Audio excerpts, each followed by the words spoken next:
नमस्कार। राजस्थान में चुनाव बेहद रोचक दौर में पहुंचता जा रहा है। कभी मुख्यमंत्री पद को लेकर कांग्रेस के बीच जो तनातनी थी वो अब यहां पहुंच गई है कि सचिन पायलट और अशोक गहलोत जी की ऐसी तस्वीरें आ रही हैं जिनको देखकर ऐसा लगता है कि पिता पुत्र की तस्वीरें हैं या बेहद करीबी लोगों की तस्वीरें हैं। बयान भी प्रेम में पगे हुए, चाशनी डूबे हुए बयान आ रहे हैं एक दूसरे के लिए, और मुख्यमंत्री पद को लेकर कोई बहस वहां दिखाई नहीं दे रही है। दूसरी तरफ भारतीय जनता पार्टी के अंदर लगातार बगावत दिखाई दे रही है। राज्यवर्धन सिंह राठौर बाकायदा सांसद हैं, मंत्री हैं, उनको जब विधानसभा का टिकट मिला तो स्वागत की जगह क्षेत्र में काले झंडे दिखाए जा रहे हैं। पहली लिस्ट 41 लोगों की आ गई, ये लगा था दूसरी लिस्ट भी आ जाएगी, लेकिन उस लिस्ट के आने के बाद आधी से ज्यादा सीटों पर इतना बवाल शुरू हो गया कि अगली लिस्ट अभी तक नहीं आ पाई। सीसी की मीटिंग हुई दिल्ली में तो ये लगा वसुंधरा जी पता नहीं आएंगी कि नहीं आएंगी। बाद में वसुंधरा जी आई, लेकिन क्या फैसला हुआ वो फैसला अभी तक बाहर आया नहीं है। और हालांकि वसुंधरा जी बहुत शांत दिखाई दे रही हैं, लेकिन ऊंट किस करवट बैठेगा, किस तरफ जाएंगी वो, आखिरी में क्या होगा, उनके कितने लोगों को टिकट मिलेगा, कितने लोगों को टिकट नहीं मिलेगा, इस पर सारा कुछ डिपेंड करेगा। और अभी अभी खबर आ गई उसके ठीक पहले कि वसुंधरा जी के खेमे की एक मंत्री, पूर्व मंत्री जो है भारतीय जनता पार्टी की सिटिंग एमएलए, वो कांग्रेस में चली गई। इधर हनुमान बेनीवाल की सभाओं में जिस तरह से भीड़ जुट रही है वो दोनों पार्टियों को परेशान करने वाली है। तो राजस्थान में चल क्या रहा है, अशोक गहलोत की अपनी पॉलिटिक्स क्या है, क्या स्ट्रेटजी है, वसुंधरा अंततः कहां जाएंगी, क्या करेंगी, अशोक गहलोत के उस बयान का क्या मतलब है कि वसुंधरा जी का नुकसान मेरी वजह से नहीं होना चाहिए, ये सारी चीजें आज हम समझेंगे भाई भंवर मेघवंशी से।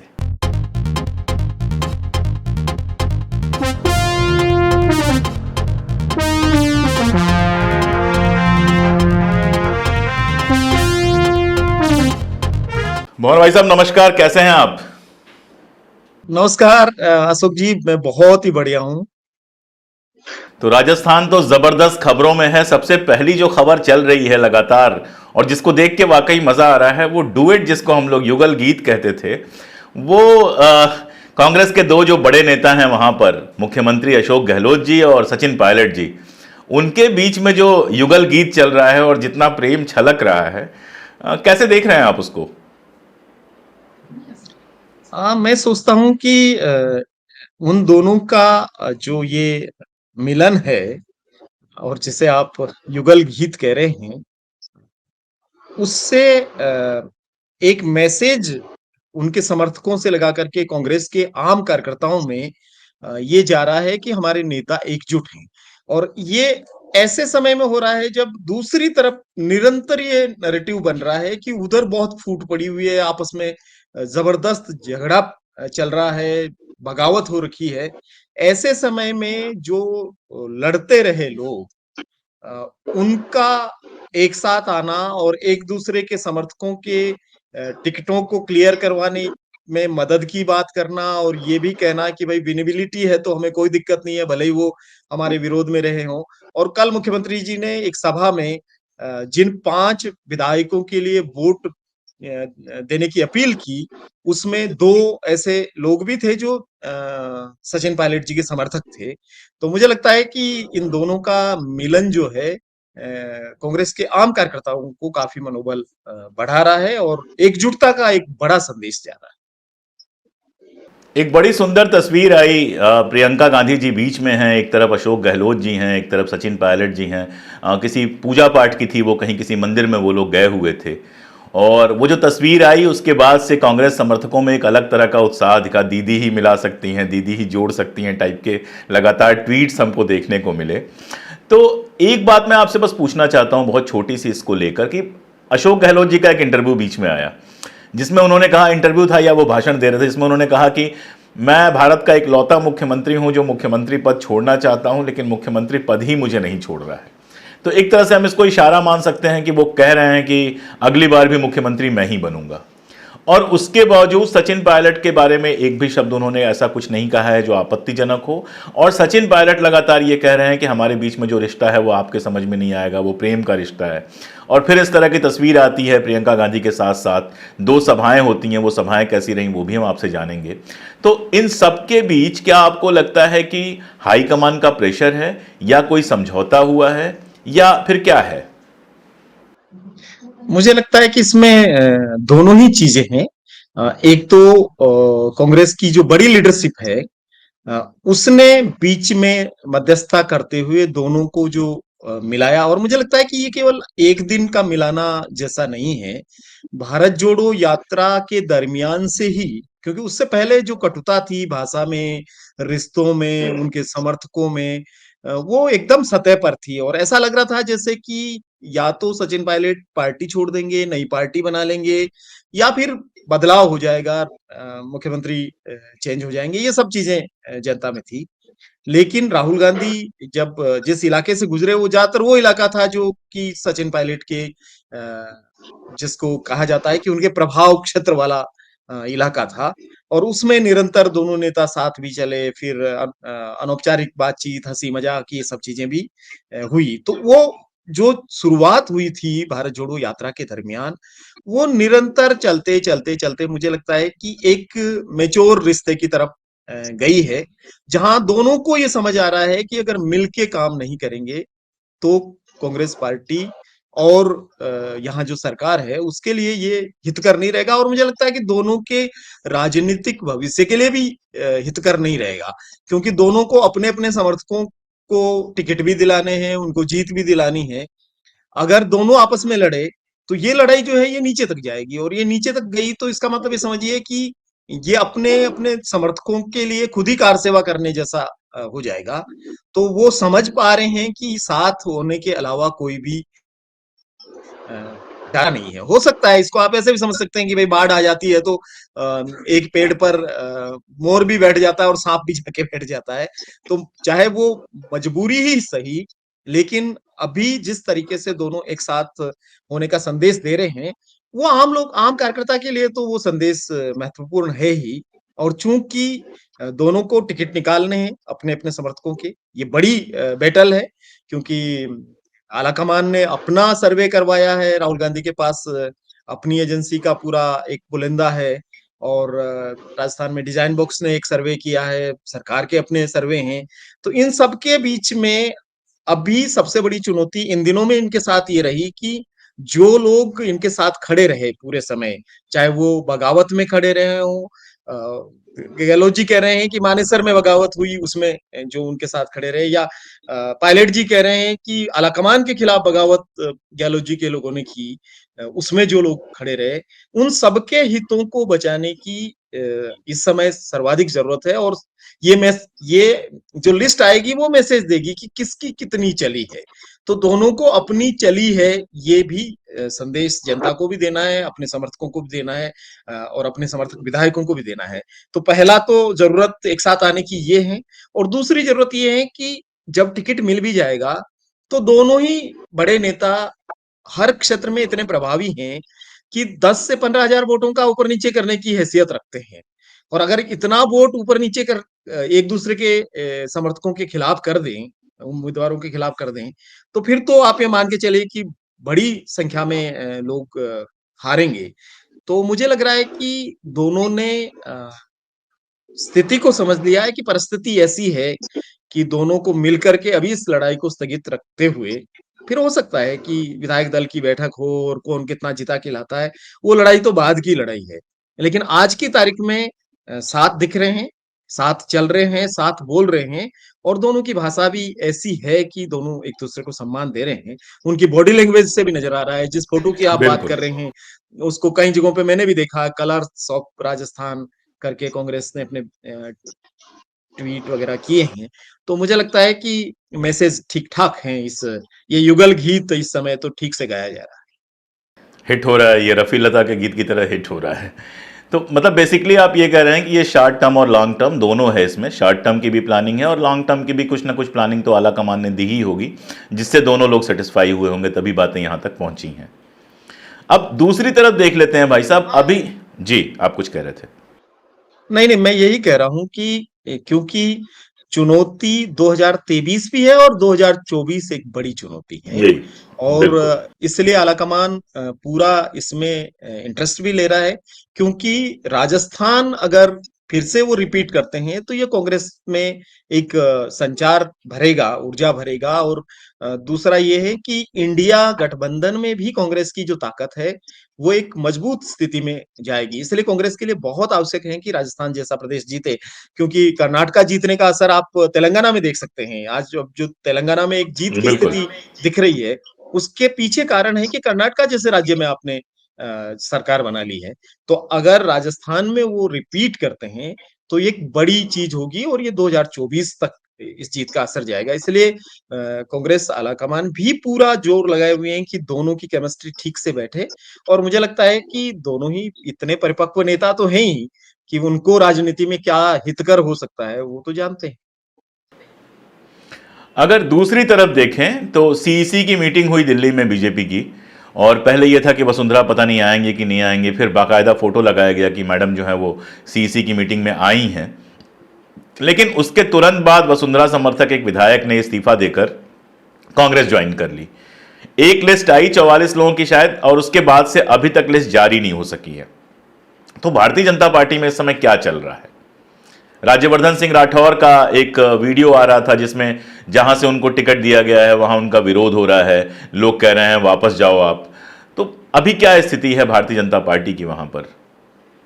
मुझे लगता है कि जो 41 लोगों की पहली लिस्ट आई और उस लिस्ट के आते ही बीजेपी ये दिखाने की कोशिश कर रही थी कि कांग्रेस से हम आगे चल रहे हैं, हम पहले लिस्ट जारी कर चुके हैं, और ये भी संदेश दिया कि हम टिकट चाहे जिसके काट सकते हैं, और पार्टी जो है वो सर्वोपरि है, व्यक्ति बहुत कोई मायने नहीं रखता है बीजेपी में।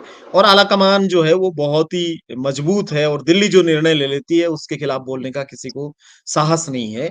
यहाँ तक कि 2 बार मुख्यमंत्री रही हुई वसुंधरा राजे जी भी बगावत करे, ये संभव नहीं है। पर मुझे लगता है कि दिल्ली को छोटी-छोटी जगहों से, मतलब एक-एक कॉन्स्टिट्यूएंसी से जिस तरह का जवाब भारतीय जनता पार्टी के आम कार्यकर्ताओं ने दिया है, वो दिल्ली को अपने ताकतवर होने के एहसास पर दोबारा सोचना पड़ेगा, क्योंकि 41 जगहों में से आप ये मान के चलिए कि 20 जगह ऐसी हैं जहां पर खुल के विद्रोह हो गया है, बगावत, और वो थमी नहीं है। कहीं कुछ मैनेज नहीं हो पाया है, ये कंट्रोल, डैमेज कंट्रोल के लिए जो कमेटियां वमेटियां बनाई गई है, वो भी नहीं कर पा रही है। राज्यवर्धन सिंह का खुलेआम काले झंडों से वो किया जा रहा है। जहां वो जा रहे हैं वहां पे लोग सद्बुद्धि के लिए प्रार्थना कर रहे हैं। कुछ न कुछ ऐसा किया जा रहा है जिसकी वजह से एक ऐसा माहौल बन रहा है। मुझे लगता है कि वो चुनाव लड़ेंगे या अपने ही लोगों से लड़ेंगे, और जब अगर अपने ही लोगों से लड़ेंगे तो वो चुनाव में क्या परिणाम देंगे। तो और जहां टिकट कटे हैं जिन वरिष्ठ लोगों के, वहां पर जो कार्यकर्ताओं की मीटिंगें हो रही है और जिस तरह के वीडियोस हमारे पास आ रहे हैं, उसमें वहां लोग कह रहे हैं कि आप पहले उन फला पूर्व मंत्री जी को साथ लेके आओ, वो आके हमको कहेंगे तो फिर हम आपके साथ काम करेंगे। और कुछ लोगों ने तो इस्तीफा दे दिया, कुछ कांग्रेस में शामिल हो गए, कोई एक को तो मैं देख रहा हूँ रोहतास शर्मा का, तो कि आजाद समाज पार्टी में वो चले गए हैं। आप सोचिए कि भारतीय जनता पार्टी का पूर्व मंत्री, वसुंधरा जी का खास हम खास आदमी, जाता है तो जाकर के फिर ठेठ वहां चंद्रशेखर की पार्टी में जाकर के गिरा है। तो क्या परिस्थिति बना दी गई है। और एक तरीके से साफ है ये, क्योंकि मीडिया उस रूप में कह नहीं रहा है, लेकिन कितना ही आप इनको नियंत्रण करो खबरों को, बावजूद इसके भी हर दिन बगावत के, हर दिन निर्दलीय चुनाव लड़ने के, हर दिन भाजपा उम्मीदवार के खिलाफ चीजें करने के वीडियोस आ रहे हैं। मुझे लगता है कि इस तरह का कांग्रेस में केवल एक दो जगह पर दिखाई दिया, जैसे जाहिदा खान को लेकर के जबरदस्त विरोध वहां पर है, क्योंकि वहां जुनैद और नासिर का जो मर्डर हुआ, उसके बाद वहां का जो यूथ है, मेव यूथ, वो बहुत नाराज हैं, और वो नाराजगी साफ तौर पे दिख रही है। और मुझे लगता है कि उस नाराजगी, कल जो घटनाक्रम हुआ, जो जायदा के पति की गाड़ी पर जिस ढंग से लोगों ने घेराव किया, पथराव किया, उसके ऊपर चढ़ गए, पीछे पीछे दौड़े, तो उसके बाद में कांग्रेस को जरूर ये सोचना पड़ेगा कि जाहिदा अगर इतनी अलोकप्रिय हो गई और उसकी कोई स्वीकार्यता नहीं है, तो उसके उम्मीदवारी पर रीथिंक उनको करना पड़ेगा। लेकिन एक जाहिदा का जैसा हो रहा है वो यहाँ तो आधी से ज्यादा सीटों पर हो रहा है। और अभी दूसरी लिस्ट, कल उनकी मीटिंग हो जाने के बाद भी, कल उम्मीद थी कि भाई मीटिंग हो गई तो लिस्ट आ जाएगी, लेकिन साहस नहीं हो रहा है उनको, क्योंकि अगर लिस्ट आएगी तो बगावत जो है, और तेज गति से होगी। वसुंधरा जी चूंकि बड़ी नेता है और वो उस तरीके से विरोध नहीं कर रही है, वो खुद तो समर्थन कर रही है, सारी मीटिंगों में भी जा रही है, बीच बीच में कुछ बड़े लीडर्स के घर जाके चाय भी पी रही है, असम के राज्यपाल के वहाँ चली गई वो, और बाद में ये पूरी मीटिंग जो थी, इसका खबर जब लोगों को मिली तो ये बड़ी गोपनीय सी यात्रा थी, और अचानक वो गई और उनके बीच में मंत्रणा हुई। तो हो ये रहा है कि जो स्थापित पुराने वसुंधरा जी के वक्त के जितने भी लीडर हैं, मुझे लगता है कि वो सब अपने अस्तित्व को बचाने के लिए एक हो चुके हैं अंदरूनी तौर पर, और बाहर वो अपनी अपनी भूमिकाएं दिखा रहे हैं कि हम हैं साथ में पार्टी के। लेकिन एक पैरेलल पूरी प्रक्रिया भी तैयार हो गई है, और तैयारी है पूरी कि अगर टिकट नहीं मिले और हमारे लोगों को अगर साइडलाइन किया जाए तो हमको क्या करना है। तो मुझे लगता है कि अब भाजपा को भाजपा से ही लड़ना पड़ेगा, और वो लड़ाई शुरू हो गई है। और ये काफी अभी भी काफी संकट में मुझे तो लगता है पार्टी है। मेवात वाला तो जो आपने बताया भाई साहब, जाहिदा जी वाला, मैं खुद गया था चूंकि वहाँ पे, तो उस समय ही बहुत ज़्यादा गुस्सा था। वो शायद पारिवारिक उनका है, उनके पिताजी वहाँ लीडर रहे हैं, उसके बाद वो रही हैं, कई बार की एमएलए हैं, मिनिस्टर हैं, और जिस तरह से उनका पूरा व्यवहार था उस समय जुनैद नासिर वाले कांड के, लोग बेहद नाराज़ थे। लेकिन उसमें एक बात है कि ये लोग कितने भी नाराज़ हो जाएंगे, लेकिन ये वो लोग हैं जो बीजेपी को कभी वोट नहीं देंगे। तो वो कांग्रेस का नुकसान कर सकते हैं, बीजेपी का कितना फायदा होगा वो देखने वाला होगा। और ये तो अगर कांग्रेस के लोग सुन रहे हो तो मैं भी कहना चाहूंगा कि उस सीट पर उनको पुनर्विचार करना चाहिए, ऐसे व्यक्ति को टिकट देना चाहिए जिससे स्थानीय लोग इतने नाराज ना हो। वसुंधरा जी का जो पूरा अप्रोच है भाई साहब, मुझे जी। नहीं, वो आपका ये कहना बिल्कुल ठीक है कि अल्पसंख्यक समुदाय जो है वो बड़े जो मुद्दे हैं और जिस तरह की परिस्थिति है उसके आधार पे ही वोट करेगा। और मैं ये मानता हूं कि माइनॉरिटी में नाराजगी है जाहिदा के इलाके में और भी कुछ इलाकों में, लेकिन वो एक तरफ तो वो कांग्रेस से नाराज हैं, लेकिन दूसरी तरफ जो पार्टी है उससे उनको नफरत है। तो नाराजगी और नफरत में से एक को अगर चुनना है तो वो जरूर नाराजगी वाला ही मामला जो है उसको बिल्कुल। देखेंगे, और अगर ये जो नाराजगी है उसको ठीक करने का प्रयास कांग्रेस को करना चाहिए। अशोक गहलोत बिल्कुल मजे लेने के मूड में लग रहे हैं, जैसे जिस बयान का मैंने जिक्र किया कि मुख्यमंत्री पद मुझे नहीं छोड़ रहा है, या फिर यह कहना कि मैं इनसे बड़ा फकीर हूं, नरेंद्र मोदी से बड़ा फकीर हूं। या उससे भी एक मजेदार बयान आया था जिस पर शायद आपका ध्यान गया हो, आम लोगों का ध्यान बहुत नहीं गया होगा, कि मैं नहीं चाहता हूं कि मेरे बयान की वजह से वसुंधरा जी का नुकसान हो। उन्होंने कहा कि जिस समय मेरी सरकार गिरने वाली थी मैंने ये कह दिया था कि मेघवाल जी और वसुंधरा जी कभी नहीं चाहेंगे कि इस तरह से सरकार जाए। तो ये जो पूरा खेल अशोक गहलोत कर रहे हैं, खेल इसलिए मैं कह रहा हूं कि उनको जादूगर जाना जाता है, और वो खुद भी इस बात को कई बार कहते हैं कि मैं एक जादूगर हूं। और जिस तरह से उन्होंने 5 साल सरकार चलाई है, इतने संकटों के बावजूद, मध्य प्रदेश में सरकार चली गई और भी कई सारी जगहों पर सरकार चली गई, लेकिन राजस्थान में मानेसर होने के बाद, उसके बाद क्या क्या होने के बाद, फिर बीच में आया वो अध्यक्ष बनेंगे, फिर क्या हो गया, वो सारा खेल बताने की जरूरत नहीं है, लोग जानते हैं। मुख्यमंत्री पद पर अशोक गहलोत बने रहे, विनीत बने रहे, आला कमान पर कभी हमला नहीं किया, आला कमान के साथ रिश्ते अच्छे रखे, और साथ में विकास के काम अपने हिसाब से जो उन्होंने लगा वो करते रहे। और राजस्थान में एक माहौल तो उन्होंने बनाया ही है जिसमें सभी लोग, काफ़ी लोग ये बात कह रहे हैं कि अशोक गहलोत ने बहुत सारा काम किया है, लोगों को फायदा पहुंचाया है। लेकिन उसके बाद जब वो इस तरह का बयान देते हैं तो क्या इशारा कर रहे हैं बेसिकली? क्या जो वो इशारा कर रहे हैं वैसा कुछ देखने की संभावना आप देख रहे हैं? मुझे लगता है कि अशोक गहलोत आज के दौर के समकालीन भारत के बहुत ही चतुर सुजान राजनेताओं में आप उनको गिन सकते हैं।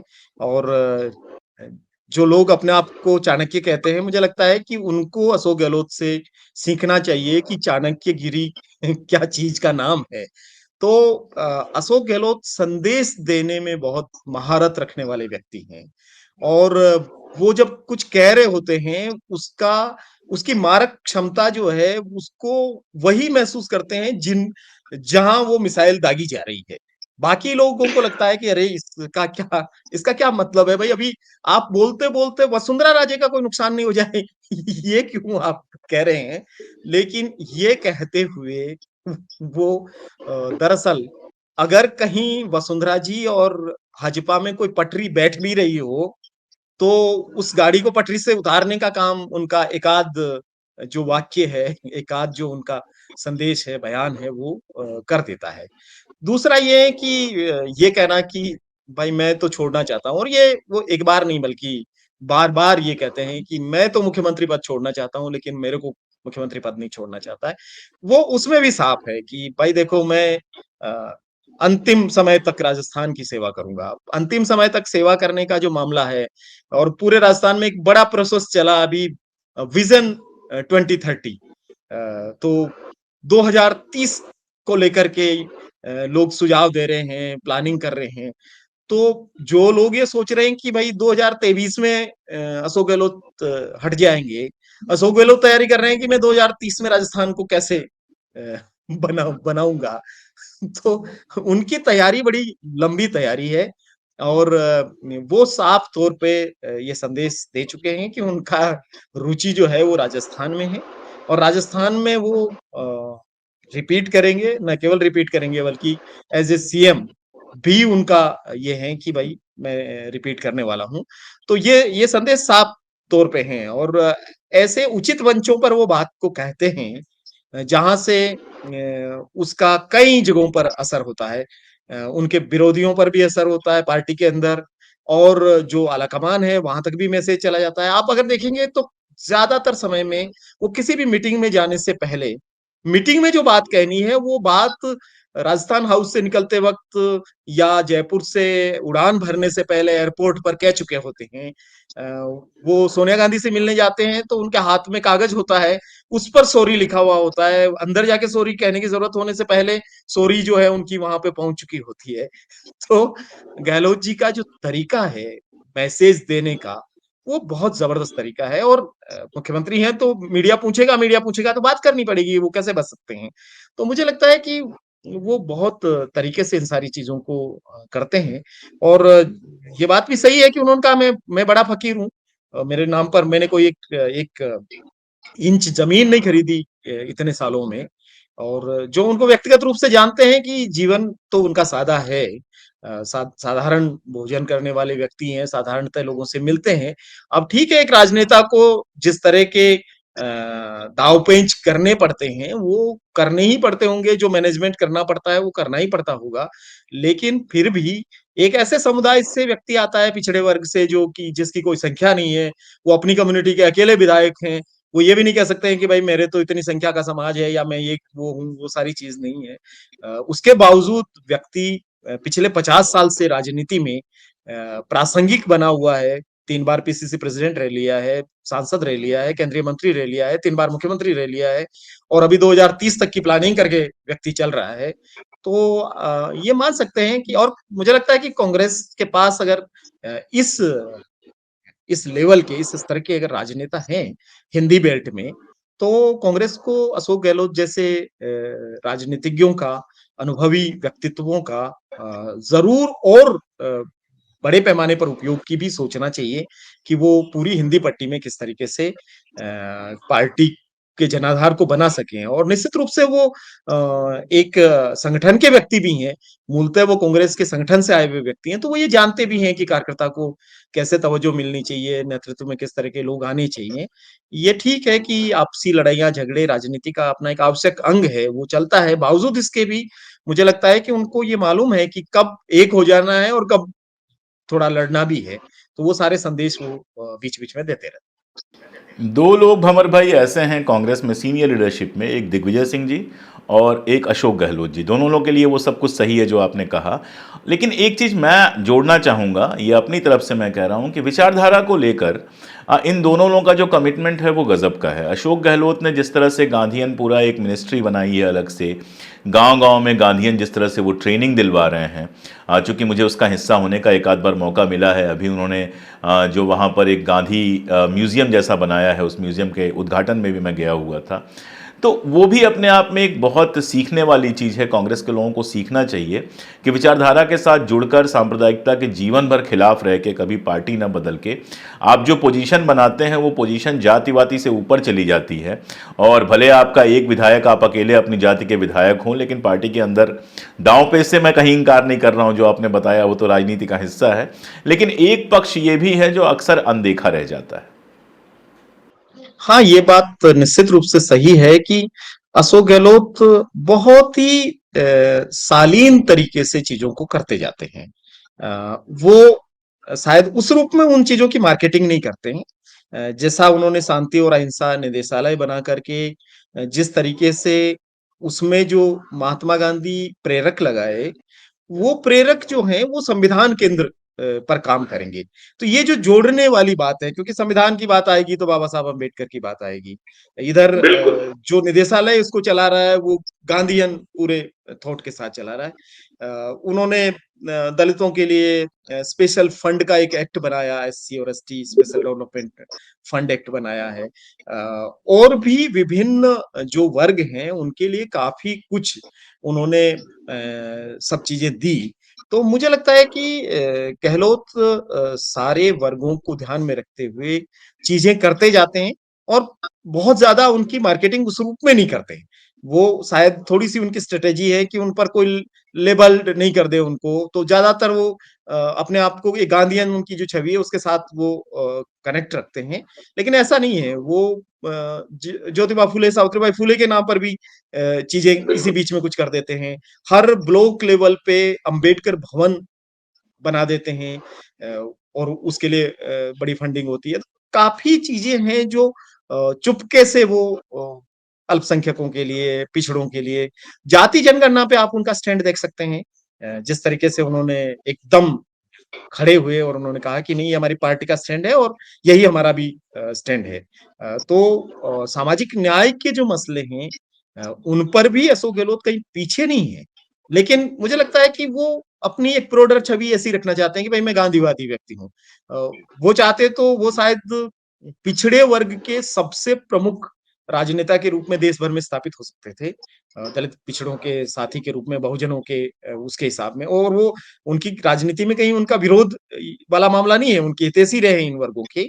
लेकिन उन्होंने अपनी छवि को वो बनाने के बजाय एक सर्वसमावेशी छवि बनाई कि भाई मैं सबका हूँ। और वो बार बार यहाँ कहते भी हैं कि मैं 36 कौम का नेता हूँ और मैं सबके साथ हूँ। उनकी आप इर्द गिर्द भी लोग देखेंगे तो सभी जाति समुदायों के और उस तरह के लोग हैं। हम जैसे लोग तो बड़ी आलोचना भी करते हैं कि भाई आपको दलित पिछड़ा आदिवासी अल्पसंख्यक जिताता है, लेकिन आपके इर्द गिर्द ज्यादातर लोग तो गैर यही लोग नजर आते हैं। लेकिन मुझे लगता है कि ये उनका अपना एक मैकेनिज्म है कि भाई काम किसी के लिए कराए। जाति जनगणना का जो सर्कुलर निकला, उस पे जिस आईएएस अधिकारी ने दस्तखत किए उनका नाम डॉक्टर समित शर्मा है। तो अब आप ये सोचिए कि ये मैसेजिंग जो है बड़ा तगड़ा है उनका, कि किस तरह संदेश देना है।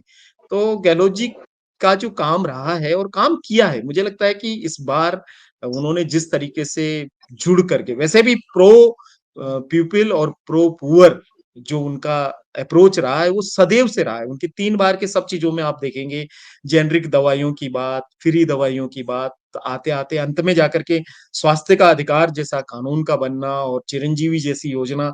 शायद देश का पहला स्टेट है जहाँ 25 लाख रुपए तक का इलाज जो है वो फ्री हो सकता है। जो प्लेटफॉर्म वर्कर्स है, एप बेस्ड जो लोग हैं, गिग वर्कर्स हैं, उनके लिए कानून का बनना, 200 करोड़ रुपया उसमें जाना, होमलेस की पॉलिसी बना, घुमंतु लोगों के लिए कुछ करना। तो गरीब के लिए तो उनका सोच रहा। शहरी गरीबों के लिए 125 दिन के रोजगार की जो व्यवस्था हुई, रोजगार गारंटी में जो काम का को बढ़ाया गया, सोशल सिक्योरिटी का पहला कानून देश में उन्होंने बनाने का काम किया।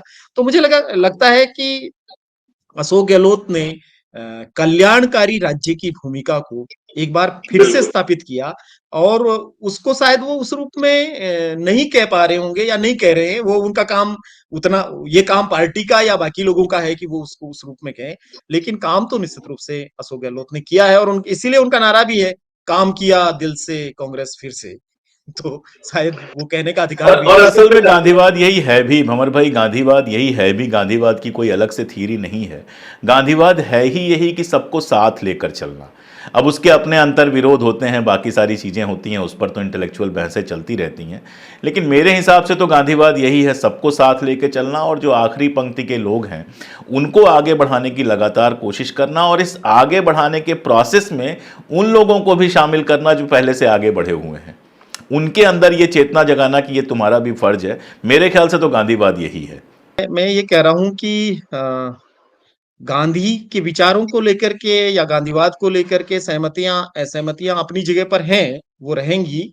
लेकिन जो अप्रोच रही है अशोक गहलोत जी की, और जो अंत्योदय सर्वोदय वाला जो एक सोच उनका रहा है सदैव, मुझे लगता है कि वो बहुत महत्वपूर्ण बात है, क्योंकि गांधीवाद केवल गांधीयन इंस्टीट्यूट बना देने में या गांधी के नाम पे प्रवचन करते रहने में या भाषण देने में नहीं है। वो धरातल पर क्या उतर करके कुछ आता है कि नहीं आता है। तो मुझे लगता है कि इस मायने में अशोक गहलोत जी ये क्लेम कर सकते हैं कि वो गांधीयन व्यक्ति हैं, क्योंकि उनकी अप्रोच जो है वो अंतिम व्यक्ति वाली, वो तो सदैव से हम देख रहे हैं। 3 चुनावों में हमने देखी है, वो जब नहीं भी होते हैं किसी भी पद पे, तब भी उनका सोच जो होता है वो सबसे गरीब को क्या हो सकता है। और उनके साथ जिन ब्यूरोक्रेट्स ने काम किया, वो भी जब बात करते हैं तो उनका यही कहना है कि वो बहुत ज्यादा डिटेल में नहीं घुसते हैं। वो हमको बुलाते हैं और ये कहते हैं कि इसमें सबसे गरीब आदमी का क्या हो सकता है, वो ध्यान रखो आप। तो आप उनको ध्यान में रख करके जो भी नीति बना लोगे, वो उसको मैं स्वीकार कर लूंगा, उसको मैं दस्तखत कर लूंगा। तो ये जो अप्रोच है, एक तरफ अप्रोच ये है कि सबसे अमीर आदमी को ध्यान में रख के बना लो, सबसे बड़े पूंजीपति को, और एक तरफ ये है कि सबसे गरीब को रख के बना लो। वो अप्रोच की मुझे लगता है कि आज सर्वाधिक जरूरत है। लोक कल्याण यही है। अपने निवास का नाम लोक कल्याण मार्ग बना लेने से नहीं कोई लोक कल्याण होता। लोक कल्याण जो अशोक गहलोत कर रहे हैं, मुझे लगता है कि वो उसमें दिखता है। तो आखिरी सवाल मैं हर बार एक सवाल पूछ ही लेता हूं, क्योंकि बेनीवाल जी जो हैं वो बीजेपी कांग्रेस के अलावा एक ऐसे नेता हैं जो सोशल मीडिया पर जिनका प्रेजेंस जबरदस्त है। लगातार उनके लोग जो है हनुमान बेनीवाल जी के लिए लिखते रहते हैं।